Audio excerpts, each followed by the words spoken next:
menjadi rumah doa. Menjadi rumah doa.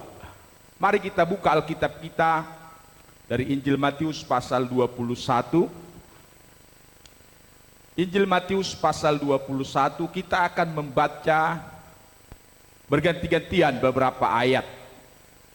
Dari ayat 12, nanti kita berhenti di ayat 17.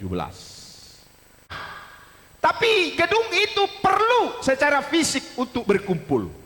Haleluya.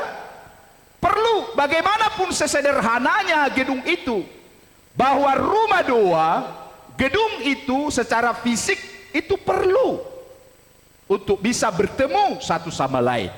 Dan itulah yang dicatat ayat ini. Pada menjelang hari Paskah, Yesus masuk ke bait Allah. Dia masuk di gedung. Dia masuk di gedung itu, di mana rumah doa ini ada banyak orang berjual beli. Itu sebabnya gedung itu rumah Tuhan secara fisik jangan dicampur adukan dengan berbagai kegiatan.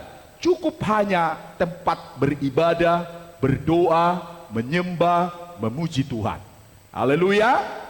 Dan gedung itu harus selalu dirawat. Secara fisik harus selalu dijaga. Ada waktunya bahwa rumah doa kalau sudah selesai finishing, dibangun, ditabiskan. Yesus sendiri datang ke tempat pentahbisan bait Allah. Artinya di sini bahwa Yesus juga sangat menyetujui adanya gedung, adanya bait Allah, adanya rumah doa untuk bisa berkumpul. Secara rohani, secara individu, kita ini juga adalah bait Allah, tubuh kita. Itulah sebabnya tubuh kita ini jangan dikotori. Katakan amin. Harus dijaga, harus dirawat. Banyak orang-orang sakit, banyak orang-orang lumpuh, banyak orang-orang timpang mengalami mujizat, mengalami pertolongan Tuhan. Apa arti rohaninya? Bahwa orang yang selalu beres dengan dirinya, beres dengan tubuhnya, beres dengan hidupnya, dia akan mengalami banyak mujizat. Katakan amin. Tapi kalau dia masih tinggal dalam dosa, masih seperti bahasa ayat tadi, banyak berjualan, berdagang, masih banyak tipu menipu, ya, Tuhan tidak akan lakukan mujizat. Itu sebabnya sekali lagi, jaga rumah doa, pelihara rumah doa dengan baik, ya. Bangun terus rohanimu, terus dibangun bertumbuh sampai tingkat dewasa.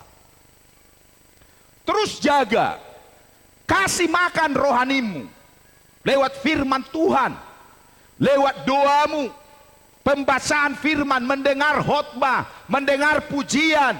Terus bangunlah rumah Tuhan, rumah doa secara rohani. Itulah tubuhmu, itulah yang dikatakan firman ini. Bagaimana kita bertumbuh sampai tingkat dewasa. Jangan sampai umurnya sudah tua, rohaninya masih kanak-kanak. Jangan. Seiring dengan bertambah usia kita secara fisik, kerohanian kita juga harus bertambah, bertumbuh sampai dewasa. Haleluya. Itu sebabnya bagaimana ini bisa bertumbuh sampai dewasa. Terus kasih makan, konsumsi makanan yang lezat, yang bervitamin. Itulah firman Tuhan. Firman inilah yang menjadi makanan santapan rohani kita. Sebanyak mungkin dengarkan khotbah, sebanyak mungkin dengarkan firman, sebanyak mungkin belajar akan firman Allah. Karena itu pertumbuhan bangunan rohani kita di hadapan Tuhan semakin dewasa. Katakan amin. Dan yang ketiga, bahwa rumah doa ini harus menjadi tempat memuji dan menyembah Tuhan. Rumah doa, baik itu secara fisik. Di sini kita melayani bersama-sama. Di sini kita memuji menyembah Tuhan bersama-sama. Itu secara fisik, secara global, secara universal. Semua kita di sini datang memuji menyembah Tuhan.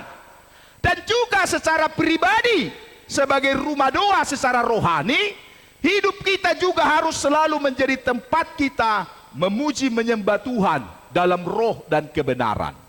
Makanya dimanapun kita berada, walaupun kita sendiri, apakah dalam sedang bekerja, dalam sedang perjalanan, di sepeda motor, di mobil, di pesawat, di mana saja, tidak salah kita memuji menyembah Tuhan, walaupun mungkin di dalam hati kita mungkin tidak keluar kata-kata dari mulut kita, tapi sebagai rumah doa bisa kita menyembah, berdoa dalam roh kita, karena ini juga baiknya Tuhan.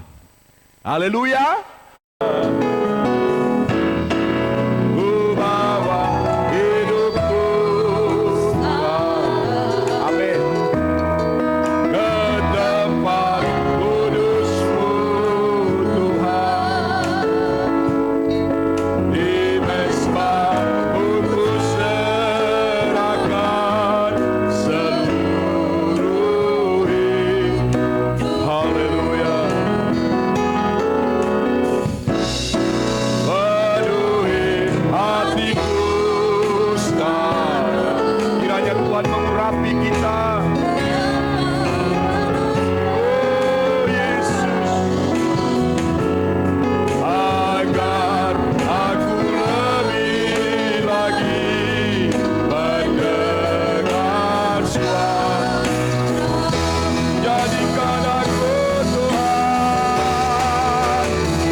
Ya.